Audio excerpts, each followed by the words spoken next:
the going out, raising hell, drinking, sex, drugs, and rock and roll. That's just not as prevalent because kids are more isolating. They're at home, they're online, they're gaming, self-harm.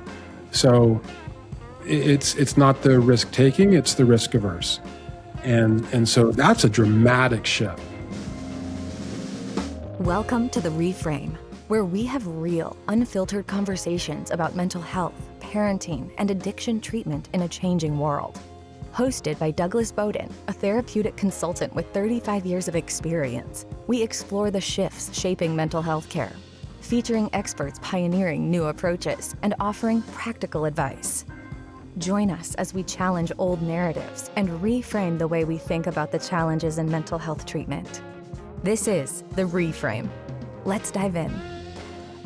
Hello and welcome back to another episode of The Reframe. I'm your host, Doug Bodin, and I'm joined today by a very special guest, Dr. Laura Dunn, who's the chair of the Department of Psychiatry at the University of Arkansas for Medical Sciences, or UAMS, where she also serves as the director of the Psychiatric Research Institute. She has been at Stanford and a bunch of other places. She has published more than 200 articles in very prestigious journals. And most importantly, and the thing about which I think she's most proud is that she's my sister. Laura and I are going to be talking about consulting and the nature of how things are going in the world out there for therapeutic services for adolescents and young adults. And I'm very glad to have you here, Laura, on The Reframe. Thank you for having me, Douglas. I'd like to start by maybe having you tell me about what you think about me. No, I think what I'd like to, what I'd like to, this idea for the podcast came about because we've had obviously many conversations over the 3 decades I've been doing this, and our shared mother, Miriam Bodin, was one of the pioneers of educational consulting 45 years ago or so. And so I think you have a unique view into this world for being in the psychiatric, the academic world. And I think because of that, you have that perspective and can bring questions and things we might not get from anyone else. So that's a big part of why I wanted you here. And the fact that we used to practice doing interview shows. We always wanted a talk show. We always wanted a talk show. So here we go. And so you're finally, your dream has come true. And yours. No, and then when I started listening to your podcast, I thought, well, it'd be really great to hear from you as well as your guests. So because I think that I'm listening to it somewhat knowing what you do, but I also think, particularly as a psychiatrist, I don't think most psychiatrists would know what a therapeutic consultant is. I don't think we get trained at all in a lot of the things that you do in your work, which probably shows up a lot, in your work and in the industry. And even when you talk about the industry, I think that's not always clear what that means. So I kind of wanted to maybe help you unpack and illuminate some of the terms that you're using, and also talk about the work you do, so that people could just learn more about you and your work, and and also the innovations that you've done, not to sound like an advertisement for you. It's okay. Yeah. So do you want to talk about maybe? Sure. Do you want to talk about you? Let's talk about me. I think the term educational consultant is kind of a misnomer, but yet we're always branded. The therapeutic consultants are lumped in with the educational consultants, and there's a lot of similarities, of course, and we have sort of the same genesis. Early educational consulting had a lot to do with placement in traditional boarding schools or colleges, and it was a referral service, a matchmaking function. And I think that part of what I'm very proud of is that I think our firm was one of the pioneers in bringing a more therapeutic orientation and a specific approach to doing this that I think is really the model for many, if not most, of the therapeutic consultants who are doing great work out there today. What that means is that we want to really understand a broad range of the needs of an individual. So that means doing a 360-degree evaluation, not only by interviewing the parents, interviewing the child, which in many cases these days is young adult children, and even older than just young adults, and interviewing their care providing team, both currently and historically, reviewing documentation, really getting a full understanding of the broad range of that individual's needs from a number of perspectives, and at the same time educating the family decision makers about the range of options that exist and the approaches, and really functioning as the architect of a plan. And I think this is a really important distinction, that it's not just, hey, what's the best place for X? It's for an eating disorder, or for bipolar, or for substance abuse, but taking into account so many factors. I think most especially the family system, which often gets missed, especially nowadays, and I think we'll get to that point later. Yeah. But functioning as that architect allows us to help create, and certainly in the case of an adolescent and young adult, as much as possible, with that individual's active participation and ownership of that process to the extent possible, and see that project through, be able to make changes as it's warranted. If we are placing someone into a therapeutic program of some sort, being able to advocate for that individual's needs and the family's needs throughout that process and into aftercare and beyond, and what are the steps necessary to sustain success, to sustain the shifts, the changes that are occurring for them as things progress, not just sort of a catch and release or referral. What are the most common misconceptions that you get from whether it's families or therapists, psychiatrists, other providers outside of the family? What are most common misconceptions that you have to handle when people first interact with you? Well, I think that there's, we get from a lot of professionals, psychiatrists, psychologists, and a lot of people who don't know us, but know of us and think they know what we do. Mm-hmm. They very commonly will call us up and say, "Hey, Doug, what's a great program for X?" And that's the kind of thing that I frankly bristle. Because I know you bristle at it, so I was about to say, I think that it irritates you when that happens. I've bristled at you about it. Yeah, you have. So how do you then take that bristling and turn it into educating that person about what you do? I do a podcast.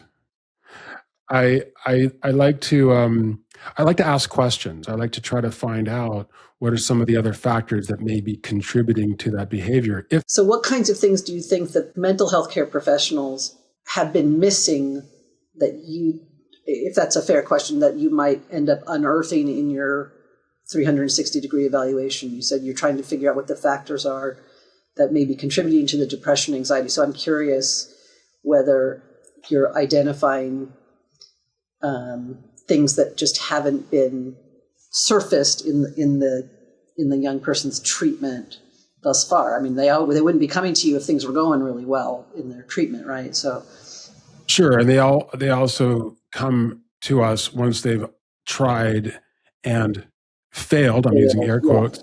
A number of other things. So there's already a lack of trust in the system and in care providers and whatnot. The things that they're missing, I would say nowadays, the thing that gets missed the most frequently is the family system. Mm-hmm. Because, and this is factors like the proliferation of technologies for therapies, and many of them are good and research-backed and evidence-based in the aggregate. But if you look at what that does is it sort of over-pathologizes the child. There's a lot of focus by the parents on how do we fix the child, young adult children.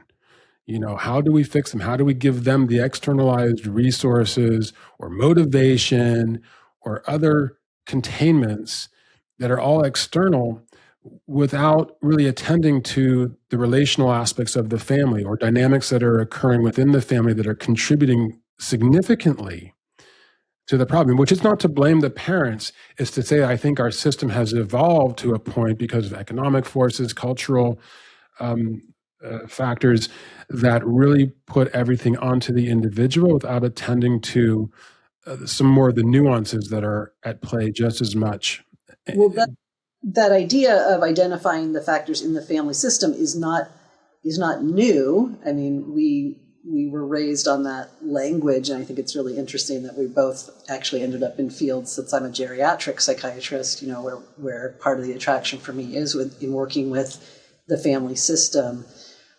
But what I think I'm hearing is that the healthcare professionals, maybe it's a lot of self-blame here, but I think we're not trained in really analyzing, identifying, working with the family system, because in some ways we also are treating, we're treating the patient, the way the system is set up. The symptomology.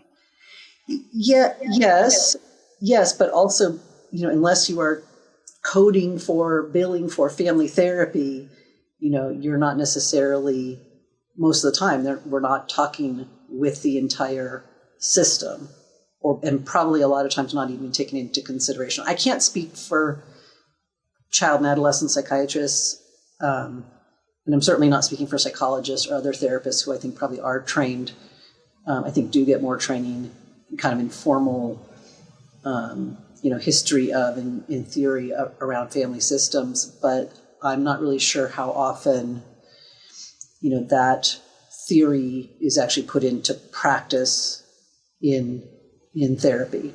Well, they're not necessarily compensated for it, as you point out. Exactly. They don't have the time for it, and often they're touching that patient for a small period of time, and these types of things take time and take the trust, the relational element of working with a therapist who can attend to the multi-dimensional nature of these situations. Yeah, exactly. So then do you find yourself educating providers about family systems? I wouldn't say educating, because I don't want to think that I don't want to come at it with the belief that they don't understand it. I think that when I do get to know a new referral source, a therapist, a psychiatrist, for example, they are so grateful that it's part of what we do, that we attend to. Because I think they recognize that they are limited in what they can do. And so when I do meet someone new and I'm able to explain the depth that we get into and the broad range of concerns that we're focused on, they're I would be almost universally impressed and relieved, because I think they recognize these things, and I think they're frustrated themselves that they can't attend to all of that, that they are limited in being able to touch on just one aspect of what that individual is, and the pressures that they're getting from their bosses, insurance companies, oftentimes the parents themselves who are pressuring a clinician to do things in a particular way for a particular outcome. So and to fix my kid. Fix my kid. Right. Send me the bill. Fix my kid. Yeah. So speaking of the kids, so I know we've had a lot of conversations over many years about the types of cases and clients that you have seen over the years. So I know, and in the last, 5-10 years maybe, I've heard you talking a lot more about different types of things that you're seeing. And so do you want to talk a little bit about what's different now in the kinds of clients that you're seeing? Maybe give an example of the type of client you typically see today versus one you would have typically seen 20 years ago. Sure. Well, some broad strokes, first of all, and I think this is borne out by many conversations I have with professionals in all sorts of settings all over the country on a regular basis. And that is that, and these are the broad strokes, kids today are acting in, not acting out. They're growing up too slow, not growing up too fast. There's many different examples I could give of that. we sort of joke around. A lot of kids today, and the statistics are all out there. They're not going out again. These are generalizations, but the going out, raising hell, drinking, sex, drugs, and rock and roll, that's just not as prevalent because kids are more isolating. They're at home, they're online, they're gaming, self-harm. So it's not the risk taking, it's the risk averse. And so that's a dramatic shift. And I would say that trend was starting, 10 or so years ago, but greatly accelerated during and through and after the pandemic. And I think that's something that we've tried to adapt to. But and certainly we see substance use plenty, but it's not the in your face crisis. It's not the I used to joke about Monday mornings I would get lots of calls from parents whose kids had been arrested or wrecked the car on Xanax and alcohol the prior weekend. Various things that was a routine thing, and now that's extraordinarily rare. We don't have the immediate safety jeopardizing types of situations that were just routine. It was like an emergency room around our offices for the first 2.5 decades I was doing this work. And now it's what I call a slow motion crisis. And so there's not the same in your face challenges that parents used to face. It's now kids are isolated, they're depressed, and they're anxious, they're online, and it's not in your face. It's sad, but I think it takes a lot more to get to the point where parents take action because it's not evident immediately that your child is at risk of not growing up, developing, maturing into a productive so how does a parent, adult. Exactly. And so how do you know, how can you know as a parent, okay, I don't know, let's take an example, 14-year-old daughter is spending so much time in her room. Okay, how do you know when that's something to be concerned about? What should you be monitoring? I think we as a culture are still figuring that out. I think that there's this interesting push-pull between parents who want to have their kids be online, be attached at school and in other environments because I guess they want to keep track of them. To me, it seems insane that kids are going to schools with devices that are, full-blown computers, televisions, gambling devices, porn devices, the whole bit on a 24/7 basis. And so I think what has become normalized makes it really hard for parents to understand what is problematic use versus what's just, hey, this is what everyone's doing. I'm hoping that the culture starts to shift, and with Jonathan Haidt and his evangelism for some minimum ages for access to social media and smartphones, et cetera, that we start to shift what's normal. And so it's not as hard for parents to make that discrimination between normal behavior.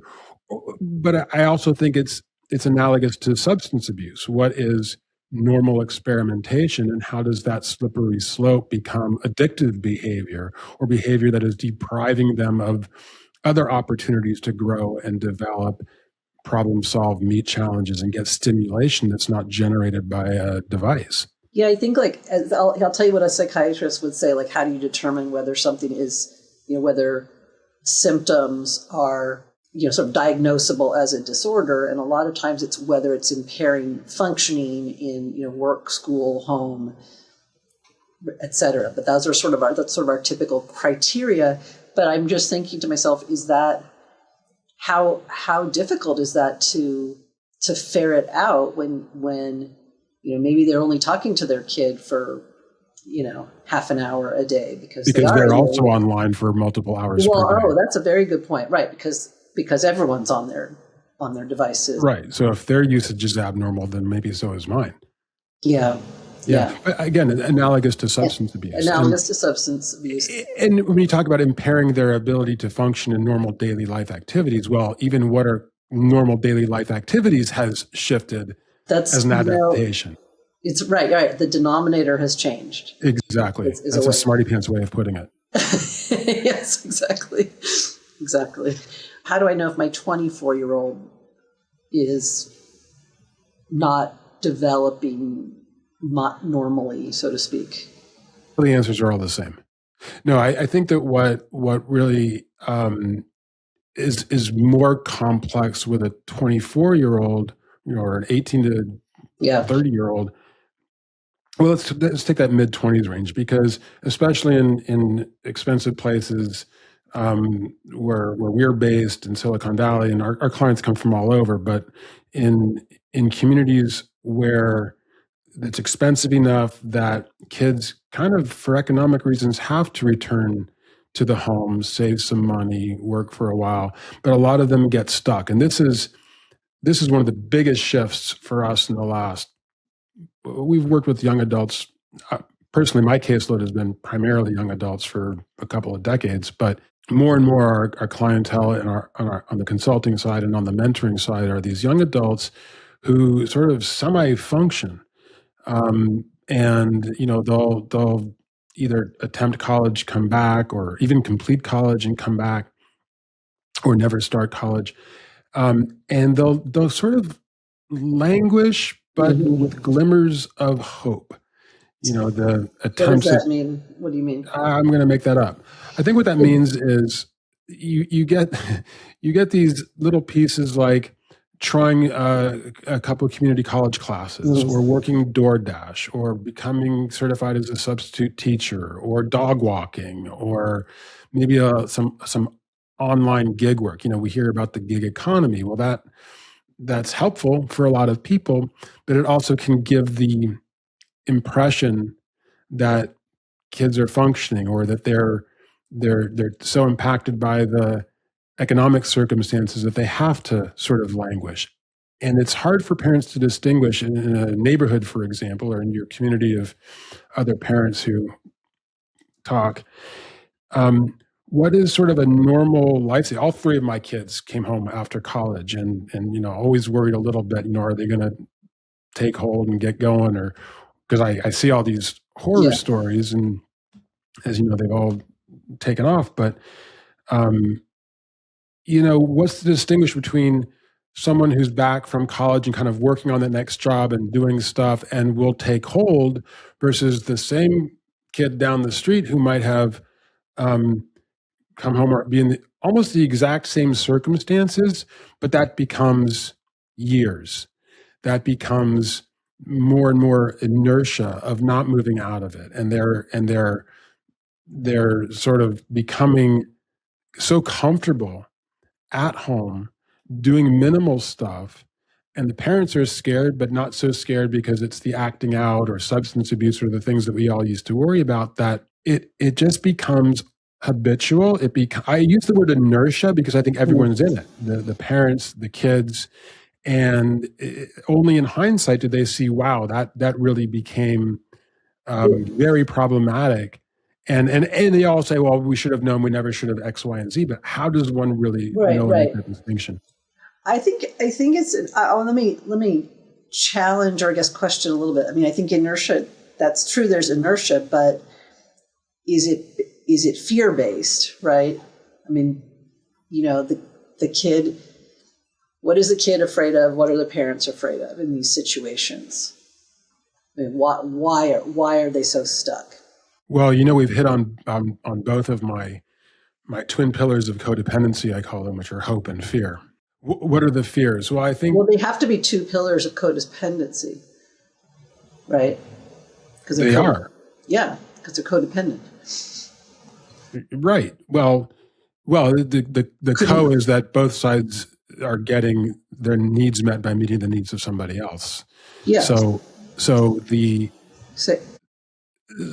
I think what's the fear? The fear on the part of the parents is that if they push them, they might alienate them. Their child may not like them, or they might turn to something more dangerous, that they will languish or fail out. So of course they're giving the converse message that they don't believe in their child by continuing to sustain their lack of progress.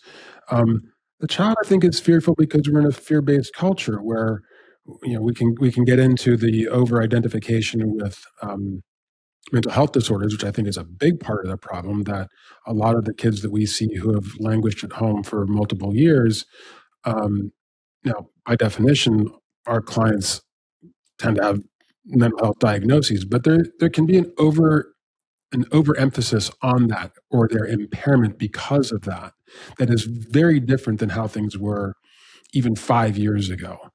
There used to be an aversion to having any mental health diagnoses, and now there's a prerequisite and an identification and excuse making, oftentimes, with the diagnoses. This is such an interesting topic that we could go, down a rabbit hole about. We'll divide this into 2 episodes. Yeah, but do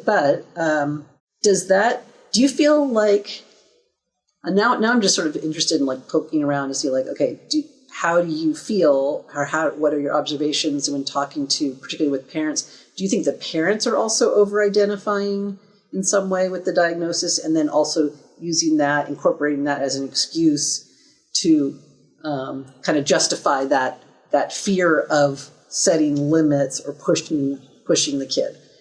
Are the parents also doing it? The kid might be doing it. In other words, the whole system. I think the parents don't know what to do, because I think they're inundated with so much information and so many experts telling them what to do, or telling them you need to give them time or adjust to this or accommodate that they're almost paralyzed. And I think that in their guts, they sort of know it often. And again, these are generalities, but I think oftentimes they know it, but are too fearful to address it. And the in-your-face implications just don't exist. So it's the soft crisis, it's the slow motion crisis that doesn't give them the mandate to address it in any more proactive way that we used to have when someone was, smashing mailboxes, hanging out the window of a car drunk on a Saturday night. Yeah, metaphorically speaking. Yeah, but we shouldn't talk about your teenage years too much.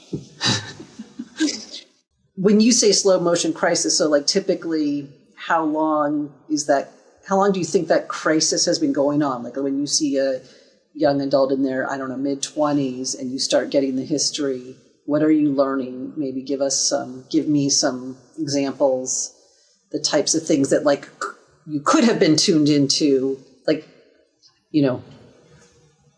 with the benefit of hindsight, here's what was going on 10 years ago, 8 years ago, et cetera. For a lot of them, I don't know that there's anything they could have done differently, because a lot of times there are kids who may have been, the mild to moderate learning disabilities or some quirkiness, or maybe, on the autism spectrum, and they probably would have done fine. And there's a lot, probably every call that I take, without exception, mentions how the pandemic lockdowns devastated their kids. And so the kids that I think were sort of marginal, or not marginal, but who were, doing fine, they probably would have been okay and gotten through, I think just dropped off. And many of them never came out of it. So our young adult population, that average age has shifted upwards.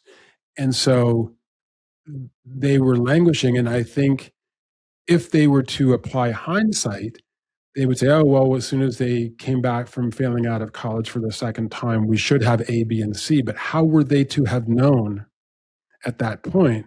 I think that what I would probably say to parents now is that there should be a very clear message when someone comes back from college or is back in the house about how long that's going to last and what those expectations are going to be. That a parent needs to shift from being the parent of an adolescent and the responsibilities that accrue for the parents for that individual, versus that shift.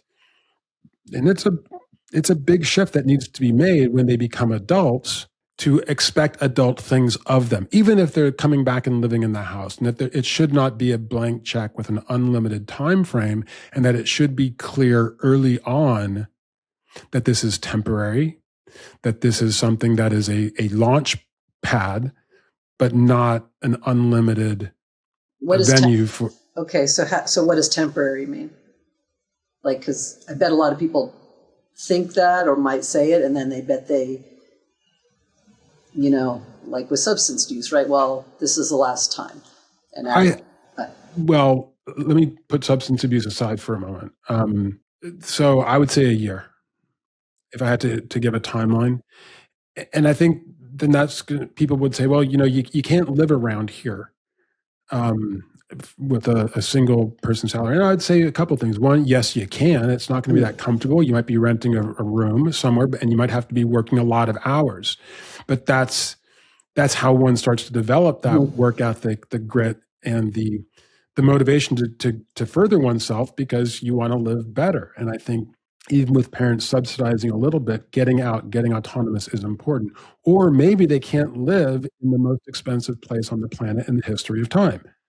People used to move a lot. Yeah. I mean, the other thing, you used the word comfort earlier, and accommodation. And I actually wanted to come back to that, because I think that is a factor that's going on that maybe we don't even want to admit to ourselves. Like, we want our kids to be comfortable. We don't, et cetera, but that's not necessarily helping them. In fact, it might be. But that's about us. That's our discomfort with their discomfort. Yeah. So exactly. And I know we've talked about this tons. We've had many conversations, about that. That's something that now in my view, I'm not in your, that I think a lot of parents have trouble tolerating the kids' frustration, the kids' discomfort, even from a very young age. And then if you don't sort of address that discomfort in yourself, right, and your own anxieties about your kid,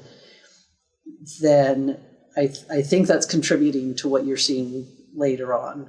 Even, I know we're talking sometimes about kids who may have, underlying, learning disabilities, be on the spectrum, et cetera, have mental health diagnoses. But I think it's true across the board that absolutely parental anxiety is natural. But I think that the way that we cope with it now has changed a lot. Well, we have the affluence to support it. Yes. And the other thing is that our generation, I think, has a lot more involvement with their kids than the prior generation. Yeah, mine's texting me right now. No, I'm just kidding. Well, the involvement that we have in our kids' lives, for the generation of parents, you and I being that sort of generation of parents that had the ability, the affluence, the time to be much more involved in our kids' lives than prior generations were able to. And I like being around my kids. I think we like having them with us. Emotionally, I would love to have my kids, close by in my house, all the time, hanging out, having fun. It's fun. It's awesome. It serves my needs, but it doesn't serve theirs. And I think that's the distinction that we parents have to make and recognize in ourselves, where our needs, when they're superseding our kids' needs to develop, despite the discomfort, that's what we have to go through, absent the in-your-face crisis. How much pushback do you get from, maybe pushback's not the right word, but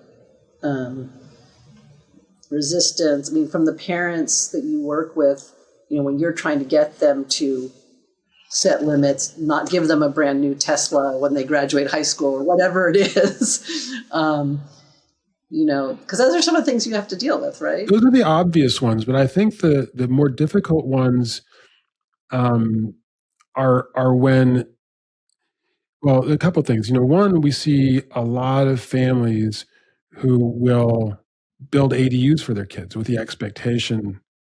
ADUs, for those of you who don't know out there, are these small little, I don't know what the acronym. They're like tiny accessory dwelling unit, I think. Yes, on their properties, or just setting things up with a seeming expectation that they're going to be there for, an extended period of time, if not forever. And that has its own normalization, that the families have the resources to do that. And so I think that it's not the obvious cases like buying them a Tesla. And it's more the ones who have, fairly legitimate, disorders and things that are going on. We can talk about we did already talk a little bit about the over-identification with mental health diagnoses and how that helps the kids languish. But I think that overly indulging that or not expecting things of their kids because of that, and creating scenarios where there's no expectation for rent, for duties around the house, for participation in anything, that's the more difficult one, because the question is, how do we set a limit when they are unable to do anything with that limit? I deal with 26-year-olds, 28-year-olds living at home. It's been years, and we create what I call extrication plans. And how does that look?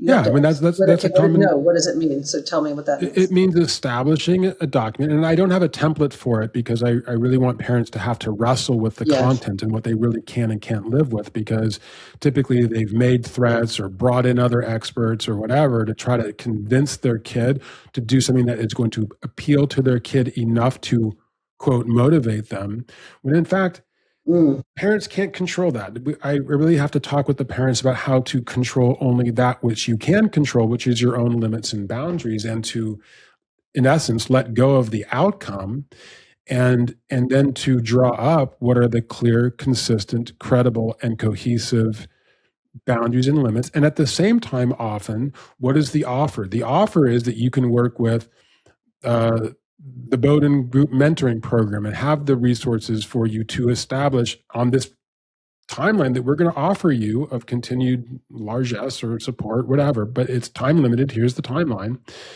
to establish that independence. You can take advantage of that or not, but despite your participation, here are these markers and these deadlines. That's also part of what I call the slow motion relational intervention, which is that a lot of these kids, young adults, do ultimately need to be in treatment programs, or they need to be in independent living or transitional living type programs, of which there are many out there. And so we invite them to participate in this process that will help them. Ideally, they're taking ownership of this with me to identify those places that they can go, because they recognize that parents are finally setting these limits with my help, and that they have no alternative other than either being homeless, which none of my clients ever have been, or going to one of these programs. And I think that what's interesting about that is that when they see a logical, reasonable plan taking place that they have a part of defining, in fact, I want them in the lead on creating that blueprint with me, with the parent support, but that they are part of the planning, they're actually relieved, because those kids, to your point about fear, they are very fearful. They're smart. They recognize that they're languishing. They just don't know what to do about it. Much like an addict who's stuck in their disease, these young people recognize that they're not progressing, they're not moving forward, and they don't know what to do about it. And so by working with me on that plan, that they start to see that there is a pathway out of this. It's not a quick, easy fix. It's not just some person they have to go to and talk to, yet another external force, but rather something that they can participate in, design, and it makes sense to them. They go, they do it. And that's a huge part of what we've been doing. I don't think I even realized until we were talking about it just now that sometimes that takes a while before this planning process and this engagement process and getting the kid to buy, I'm saying kid, young adult, let's say, to buy in, as well as the parents, before they actually end up going to a program, if that's what they end up doing. Yeah, that's actually a really important point, because you asked, how do I educate, at the beginning of this, you asked, how do I educate clinicians or other referring professionals about it? That's why I call it a slow motion relational intervention. Did you coin that term? That's very good. Yeah, I've been using that forever. You just don't pay attention. An SMRI. That's exactly right, ironically. Yes. No, I think that it can take months. Not typically that many, but it takes some time to establish for the parents where they're willing to draw these limits, and for them to get comfortable with it. And then to establish the relationship with the young person, and the trust in me and in this process, and the recognition that this is actually a viable pathway out of their Stuckness. Their misery, their stuckness, their inertia. And it does take some time. It takes several meetings. It takes exploring different possibilities. It takes really the kids building trust that their parents have really made these shifts. So a big part of what I'm working with the parents is how do they start to demonstrate in small ways that things are changing, that they've made these shifts. In fact, I asked them to take ownership of their stuff, not to say, hey, here's someone who's going to help you, but rather we are getting help in recognizing what we can do differently so that we're not, again, another force putting all this blame on the kid, that the parents have to take ownership of where they have not been clear, where they have not been consistent, where they have not been credible, and they've certainly not been cohesive. So that's a big part of it. And this is where I think it's a family system intervention too, if we want a new phrase. I was wondering what it must feel like as a parent too. I mean, I was wondering if there's a lot of guilt, like that I haven't set these limits. I haven't, by the time you get to a point where your young adult needs an intervention where they need to go away, or you've got to hire a consultant. What are the most common things you see in parents? I don't know if that's a fair question, like emotionally. Yeah, boy, it runs the gamut. I think the first thing is what comes up for me is that I think we have to get past the parents' recrimination of each other. So that's the first thing, because a lot of times what's masking their own sense of guilt is also their sense of blame to another parent. So that's one thing that's a big part of it. And that's part of why I use the word cohesive, is we have to get past some of that and move beyond coulda, shoulda, woulda, and into what can we do now? Here we are.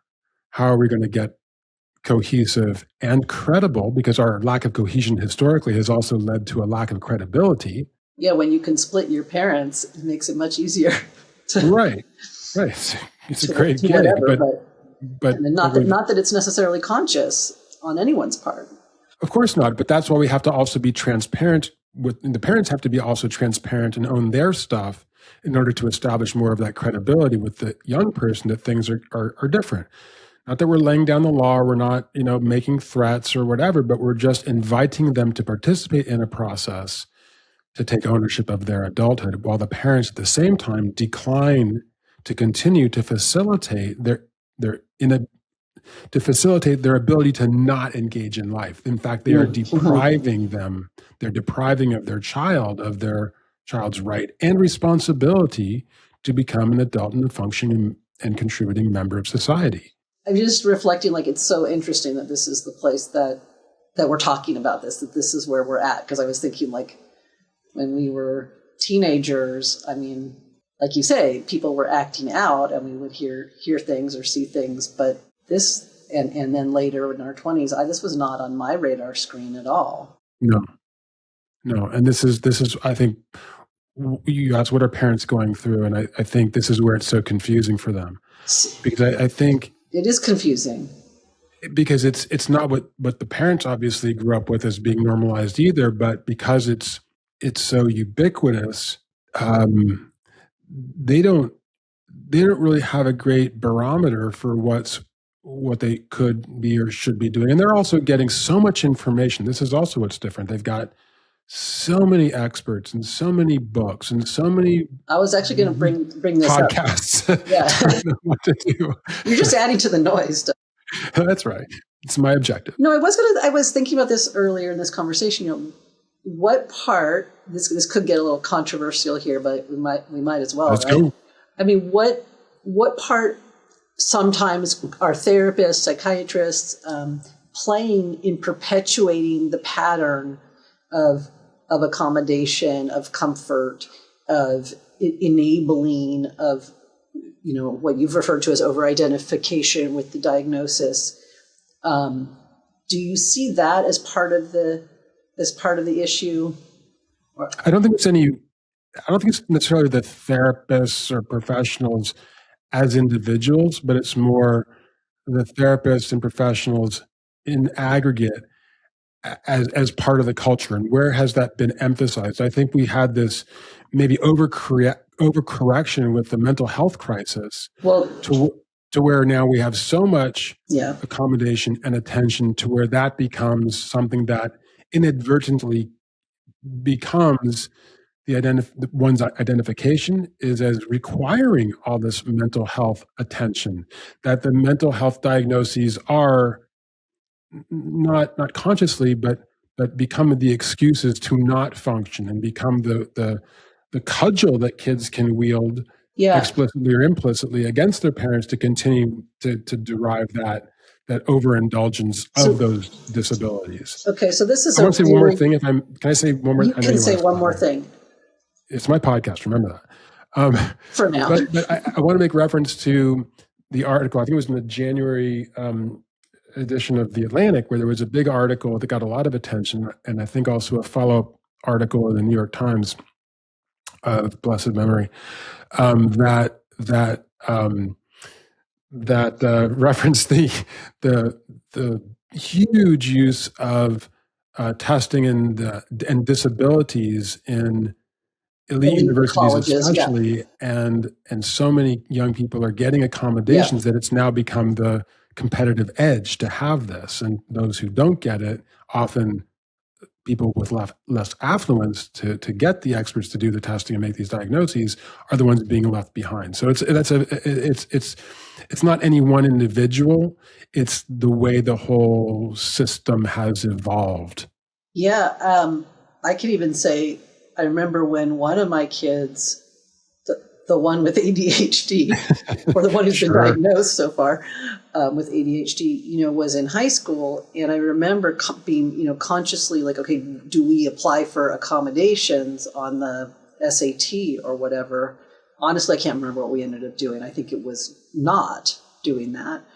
But I remember having such mixed feelings about it, because you're right.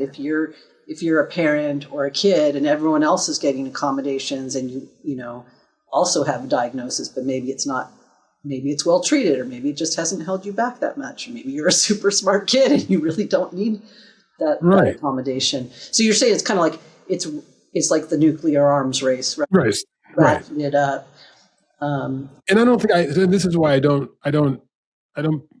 point the spotlight at any one individual therapist, and we do testing and assessments too. We do a great job of it. We find that kids need accommodations all the time because that's why they're coming to us. But it's just that the shift, the Overton window has moved so much into that being the norm. So then where are the kids being left behind aren't able to access those resources? And I think about it like this too. I mean, just again, I'm putting my psychiatrist hat for a minute. Like, everybody has symptoms. Everybody has anxiety. We all have moods. Most people have some degree of mood swings. When we have broadened the diagnosis, let's talk, talking about trauma, right? When we broaden the use of a term so much, or even neurodiversity, it can contribute to it becoming almost meaningless. But on the other hand, so I struggle with that because I do see it. I mean, I see people come in all the time to our clinics, for example, who self-diagnose with many different things, and may want a specific type of medication or specific type of be treated a certain way. But, there are people who really do have significant mental health needs. Obviously, that's why I went into the field, because I saw the need, and well, that's not exactly why I went in, but because I found it interesting to X out all that part. Nope. Yeah, but so again, there are kids who really, really need, serious help. But then I think to your point, there has been a lot of latching on to and identifying with diagnoses, and I think social media has fueled it. I don't think anything I'm saying here is particularly novel, but it's and there's not as much stigma, and so I think I've thought about this issue a lot. The stigma and destigmatizing all kinds of things is a double-edged sword, right? We want people to get help for things, right?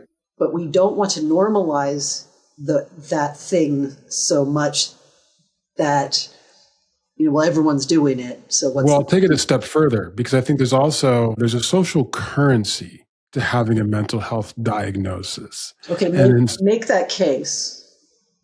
Just beyond saying it? Yeah, just because you're saying it doesn't make it so. I think it's so interesting. I mean, I totally think it's interesting. I see it very similarly. I just want to force you to... You want me to steel man that argument? Yeah, whatever. I see it when I'm speaking with young people now, and there isn't, and there shouldn't be, the shame. You're right, it's been destigmatized, but just the way they often talk about it, and I see it not just in our clients, even our pop culture. There's the glorification sometimes of this, not just the excuse making, but the power of victimhood as being a noble component of where we are in our culture. This is, off topic, but I see that as being the thing that some people can latch onto and extol as part of their virtue is their victimhood of their diagnosis. I've thought about this a lot, how different things were when people, you wouldn't have been open about having a mental health condition or struggle, or even like, I'm going to go to see the school counselor. That was not something that was public knowledge, and you would have wanted to hide it. And I don't necessarily think that was a good thing. I just think, maybe to your point, Doug, like, have we just gone so fully in the other direction that there are unintended consequences of destigmatizing to such a degree? Or destigmatizing has led to an valorizing and the overuse often of terms like trauma. One of our episodes was about the pendulum swing, to where that term is overused. And we have also, adverse childhood experiences now. I was just going to bring that up. Go ahead. Just going to bring that up. Well, so my understanding is that, that the research on ACEs, and adverse childhood experiences, with specific definitions of what those are in the original research, you can identify associations with negative outcomes on a population level, but it was never meant to serve as sort of an individual predictive tool, or even a screening tool in any way. And I don't remember where I read this, but that it's gotten to the point that people sort of believe that screening kids for ACEs, is critically important. I don't know that we've actually proved that in any way.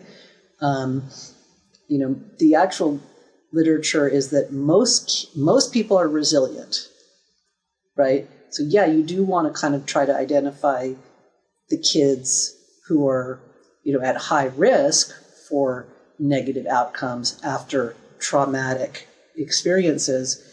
But what those traumatic experiences are matters. The severity, the frequency matters. And I think a lot of that has gotten glossed over in the overuse of, I would call it overuse of the term ACEs very broadly.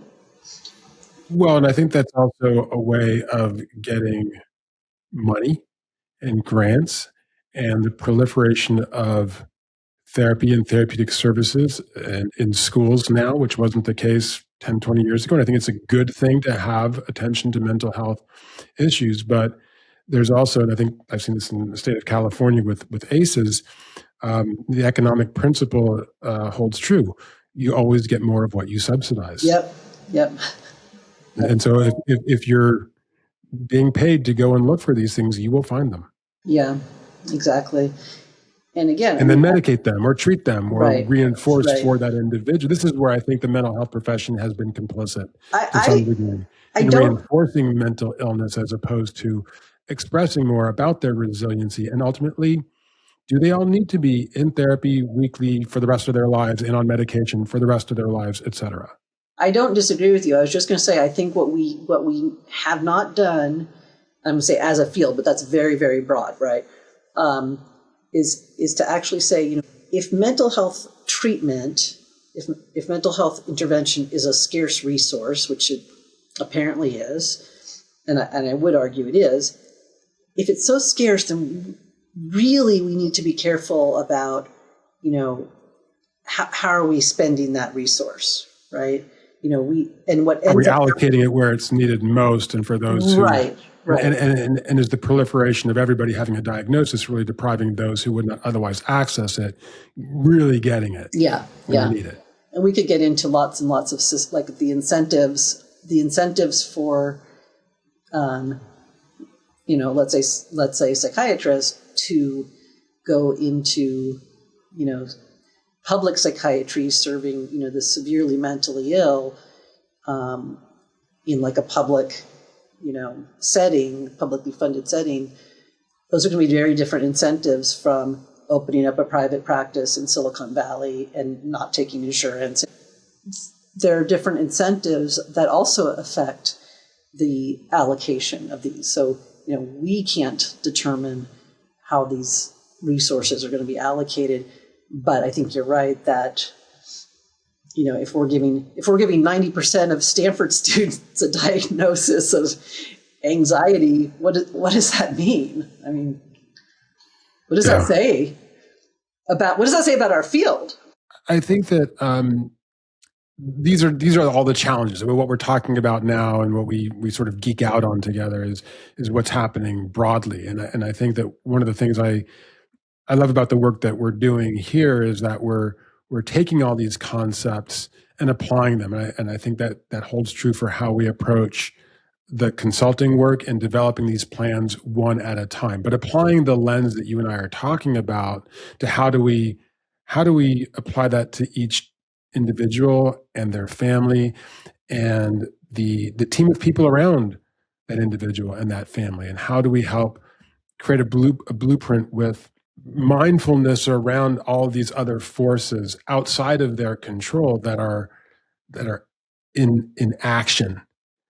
And so I think that's important, and I think it's especially important in the philosophical underpinnings of our mentoring program.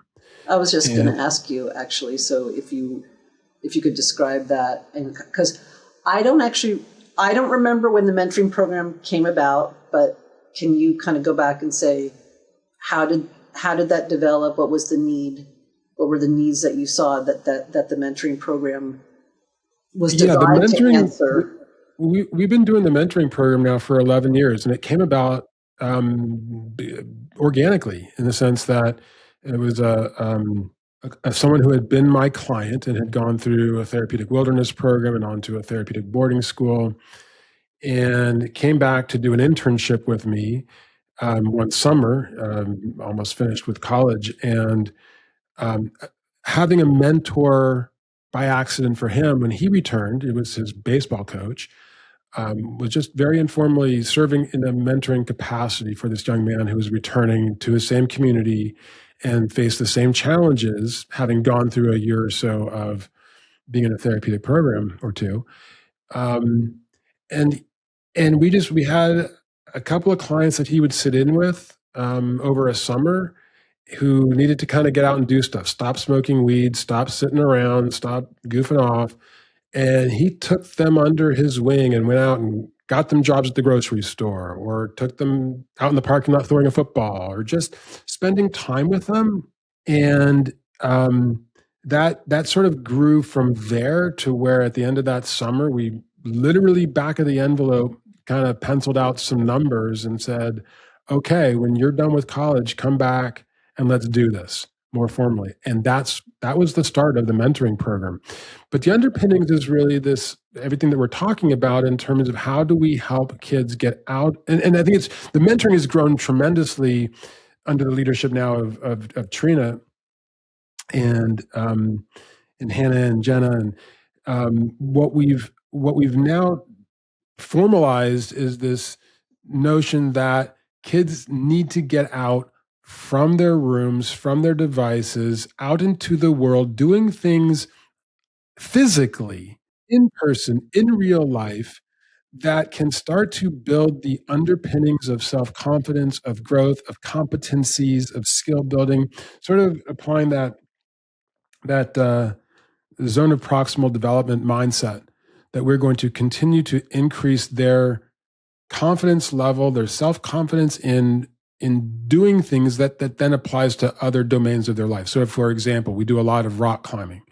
We do a lot of all sorts of physical things that they didn't think they could do, that they start to challenge themselves, they master something, and then you know what? They can get their homework done or they can apply for a job, and we help them do that. So we're not doing it for them. We're not implementing parents' agendas. We're really working with that individual to identify what their goals are.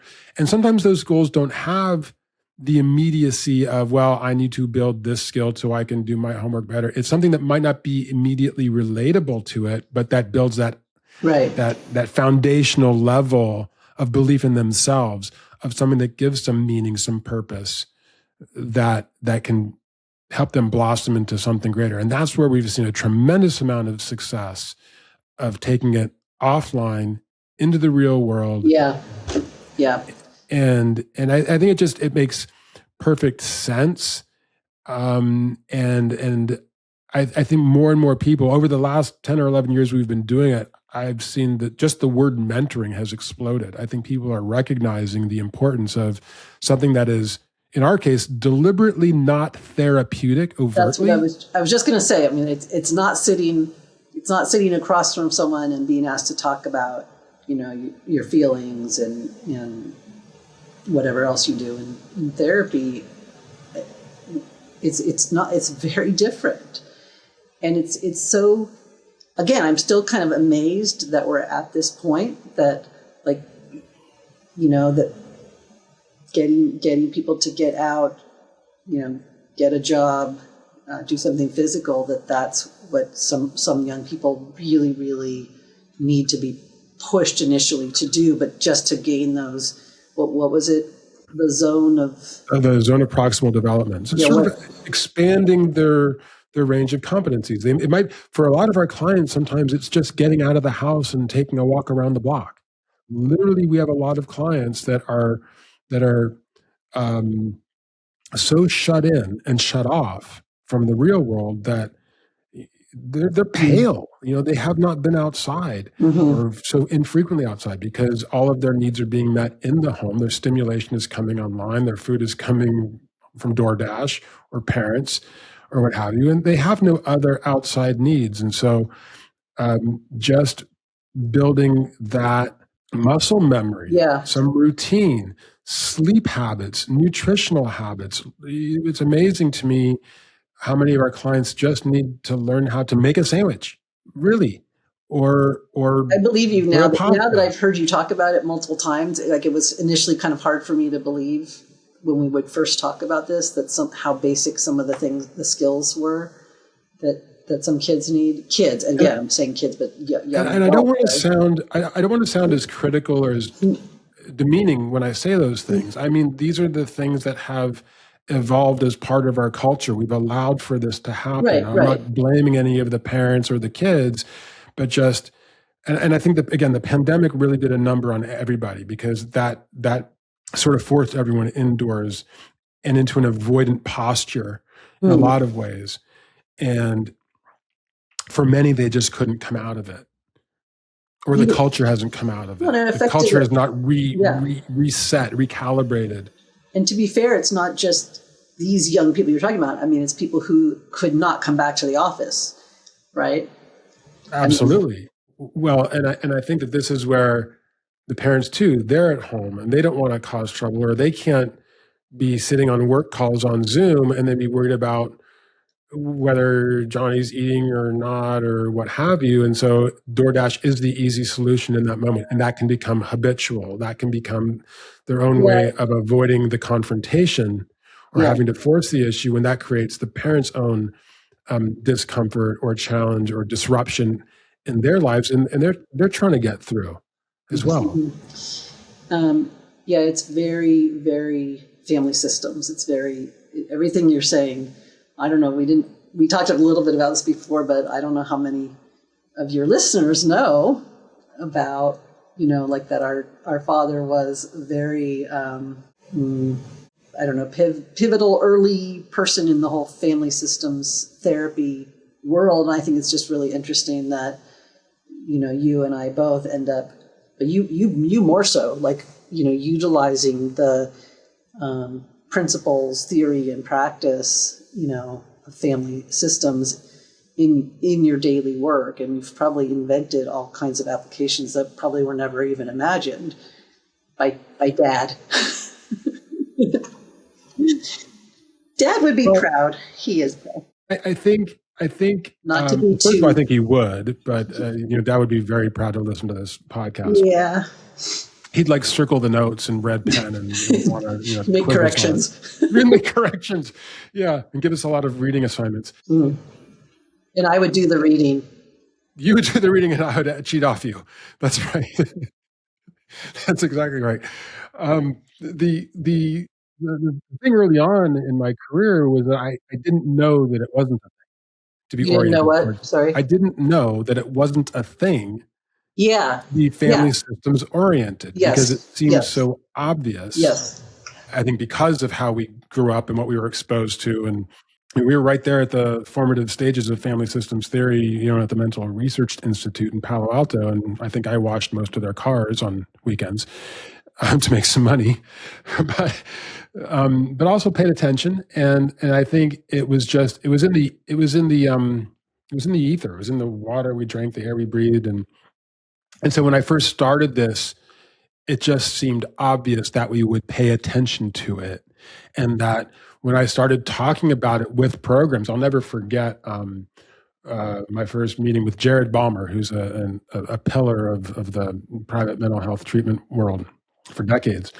And he was extraordinarily gracious and just so encouraging of me as I was talking about these things. And he was saying, well, no one else is talking about this. And this is so important. And he believed in it too, and was a devotee of MRI and the teachings there. And that was when I first understood that it actually wasn't the thing, and that we started to emphasize at the Bodin group, really seeking out those programs that emphasized inclusion of the parents and the parent system, and doing family therapy as part of what they were doing for the kids. And that was unusual 35 years ago.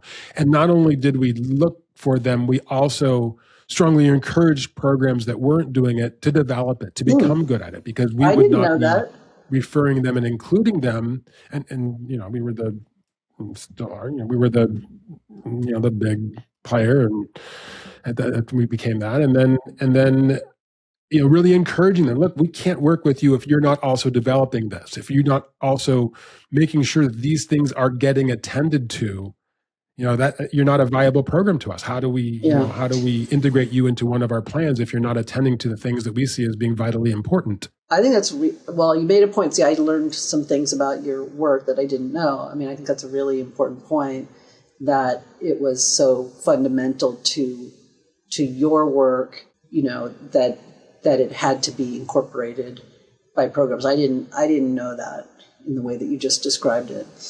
Can I switch gears to one other topic I want to mention, which was, I don't know when this changed, but when did things start to shift away from wilderness programs? What happened there? I mean, just kind of educate me about what that part of the industry was and where it is now and what happened, because I know you know all the details, but I really don't.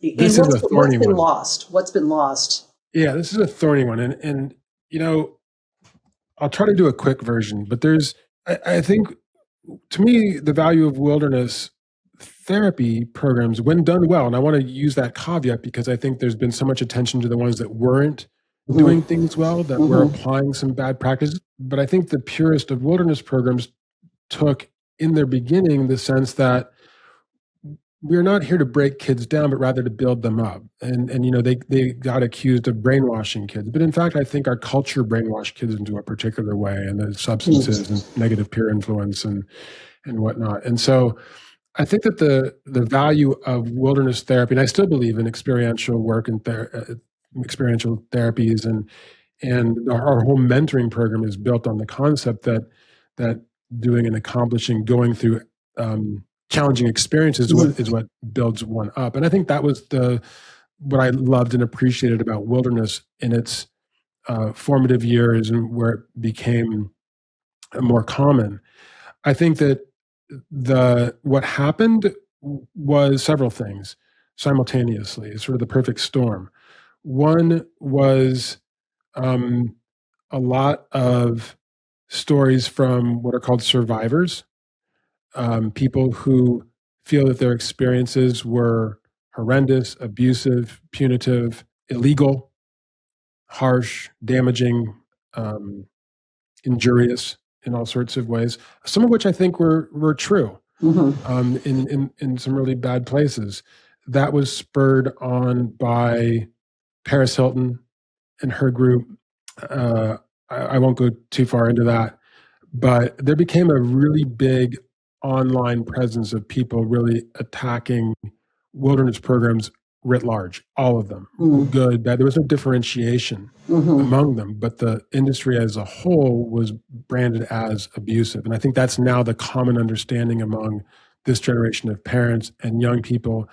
There was a Netflix documentary, and you know how these things go. They just really create a one-sided view of things. And so I think that combined with a lot of private equity firms came in, bought them, cut corners, removed some of the purity of what the original beautiful mission was of a bunch of tree huggers with therapeutic backgrounds working with young people to allow them to have these very pure experiences of dealing with themselves, interacting with each other and Mother Nature and adversity, but thereby building themselves up in ways that I have not seen in any other type of therapeutic program, period, full stop.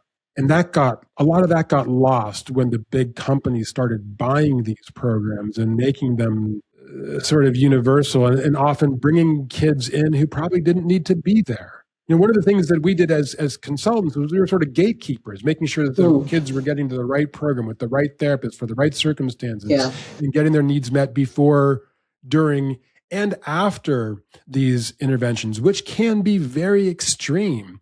But I think because they became private equity based, big corporations, they were advertising them to just about anybody, and parents would just send their kids almost as a punitive endeavor.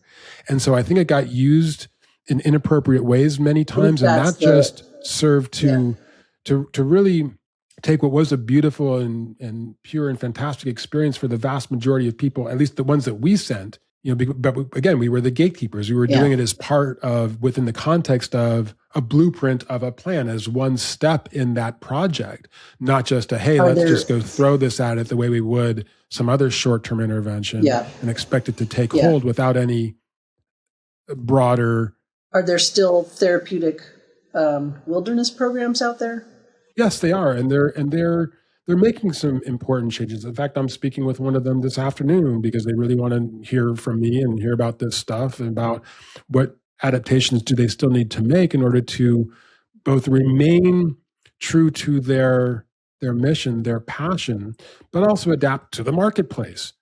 I think that this goes into, I think, what we were talking about earlier, that the parents can't conceive of their child's discomfort. Well, wilderness is by definition and by design not comfortable. Well, I did send one of mine. Do you remember? Pardon me? I sent one of mine but it was only a week, right? Outward bound for a week after 9th grade. And it kind of was punishment, Well, that's on you. Yeah. Well, and maybe I'm not. I don't remember that. But it was very, very beneficial in a confidence boosting way. And getting off the phone kind of way. I think that I think when we think about Outward Bound or Knowles or some of the non-therapeutic ones, I think we take that kind of leadership, outdoor leadership experience, and what I think we all know intuitively, even nowadays, what the power can be of Yeah. being removed from Yeah. screens and devices and drugs and whatever other, family conflict, what that can do to someone without any of the therapeutic overlay deliberately infused Right. into it as well. And I Right. think that the good programs done well did and still do bring that sensibility into it in a way that no other therapeutic experience can. And so I think what happened is it just was a conflagration of many factors that branded wilderness therapy as this horrible negative experience for everybody, and that's just not the case. And it's really it saddens me because I think part of painting it with such broad negative strokes as the media and other online forces have done is that it scares people away from something that really can, and I think almost always is, if done well, a profoundly life-changing experience. And not just in and of itself, but as part of this plan. I want to really emphasize that because it's not a one and done thing any more so than a freaking rehab. Don't get me started on that world. But I think that, and this is where I'm passionate about the work that we do, is because it's not just a referral to a program to fix your kid. It is how do we use these different therapeutic experiences and programs as part of the greater blueprint, the plan that has not just cross fingers and a Hail Mary and hope it works, but rather it's something that's a design. I like that when you've been using that analogy of you being an architect of the design of the plan, because I don't even recall you saying that until fairly recently, so you may have been saying it for a while and maybe I just ignored you, but I just I think it's a really good way of looking at it and helps kind of immediately visualize what you're talking about, that it's not one and done. It's not you send your kid to treatment. It's not even send your kid to therapy once a week and you're done. And I think that's the mindset that you're really, I say everyone, we're pushing back against, is that, kids need to be fixed, or I actually want to talk more about that whole topic of there's a mental health crisis among youth. Well, is there a crisis of parenting, a crisis of family, a crisis of culture, all the things that you've talked about, this whole backdrop, and even everybody, including the governor of my state, talking about there's a youth mental health crisis. We need to do something. Well, sometimes if we diagnose the problem, right, or oversimplify the problem, the treatment may be not the right treatment, right? Ironically, I think that often the use of the term mental health crisis is its own form of gaslighting. But what do you mean? What do you mean by that, Douglas? No, I really want to know what do you mean it's a gaslighting? What does that mean? By labeling everything a mental health disorder, by labeling, ACEs, by taking small adverse childhood experiences and branding them as trauma requiring lifelong mental health care, we've gaslit them in a sense. We've told them they're mentally ill when in fact, no, they're having a bad day or they're having an anxious moment. They don't have an anxiety disorder. And I think that that's why I use that term. And this is where I feel like I'm struggling so much in my own, I don't know, maybe identity as a mental health clinician and, leader, is because, again, I feel like the numbers say one thing. Oh, we have I'll just take Arkansas. Like we have a major problem with access to care. We have a very high numbers of ACEs in the state. And when you look at the actual types of ACEs, we do. I mean, we have a very high, let's say parental incarceration rate, right? Very high single parent households. That's not classified, I guess, as an ACE. Actually, I don't know if it is. Should be. But childhood abuse or neglect, parental substance use,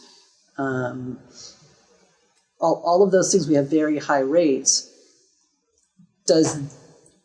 What does that mean we should be doing about it, I think, is a very different question. And so I think it's that, going from A to Z without examining what are the consequences of every type of intervention, that we do. That's what I worry about, is kind of right. Well, that's why I keep coming back to we're talking about these broad strokes, and you and I are in very different segments. Yes. You're Yes. you're in. You basically are responsible for a great deal of the mental health care for the entire state of Arkansas. Well, I don't know if I'd say that, but public. Well, I just said it. I mean, So, but I'm here in the private sector. Yeah. Where in Silicon Valley in California, and folks who have the means to hire people like me and like our firm and access this in the private sector. So it's a very different swath. So I think that's you're making an important point, because I think there is a lack of services, appropriate services, oftentimes in the public sector, and then I think we can overdo it here in the private sector, or misguided, or the incentives are aligned with the private equity has just done a number on this, and I think it's going to continue to. That's a whole episode I'd like to do, but that's really been a problem. Well, what I'm trying to do, quite honestly, is try to bring expertise of people like yourself, particularly people with family systems expertise, to try to bring in people to train, all different types of providers in the state in various types of screening interventions, but particularly this idea of designing a kind of more comprehensive types of care for kids. Because these kids, a kid in foster care with, I don't know, let's say one parent in prison and another one who knows where, they still need the same. They still need it. The same types of proximal zone of development. Proximal development. That thing. They need to develop competencies. They need, and they don't need to be held back by saying, you're damaged. I think that's the other thing. Maybe you're getting at, like, I don't want any kid to feel like you're damaged goods because of this. And that's the part I kind of worry about, that we may be over labeling, Well, I think it's and again, it's a fine line, because I don't want to. It's a fine line, Douglas. Did I mention it's a fine line? That should be the name of the podcast. It's a fine line. Let's rename it, rebrand it. There can be an overabundance of compassion. Yeah. And so and that's what I want to say, is that it's not for anyone's ill intention. Right. These things are happening. Right. There can be misaligned incentives. I think that's a huge thing, because we're talking about this, like, how do we get people to do family work and do things, all the, like, the community reinforcement. Well, if there's no billing code in the Medicaid manual or whatever, the people aren't going to just do it for free. But that's true for what the corporations are doing, private equity companies are doing with mental health care and the short-term residentials, where it's a misalignment of who's really paying who for what. So it sounds like you need to run for office. I have so many skeletons in my closet. I don't know. Well, I hid them in your closet so I wouldn't get caught. I only have backgammon in my closet. So. Okay.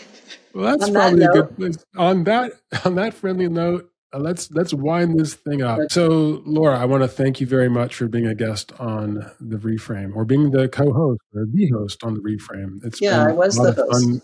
We've talked about doing this for a while. I think, like we said, we used to pretend to be talk show hosts and who would be the guest. And I think we had to vie for who was going to be the host and who's going to be the guest all the time. And we were pretending we were Johnny Carson. We had to fight about this one for a while too. I don't have the fancy microphone, so that's really, you have an advantage there. I do. And anyway, I sincerely mean thank you for taking the time out of your very busy schedule to do this, to participate, to plan for it. And I think this has been a lot of fun and pretty illuminating. So thank you for being on the Reframe. It was wonderful to interrogate you.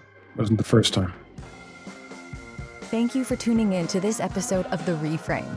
Follow the show wherever you listen to podcasts so you'll never miss an episode. Please share this episode with your friends, colleagues, innovators in the industry, and anyone you feel would benefit from listening.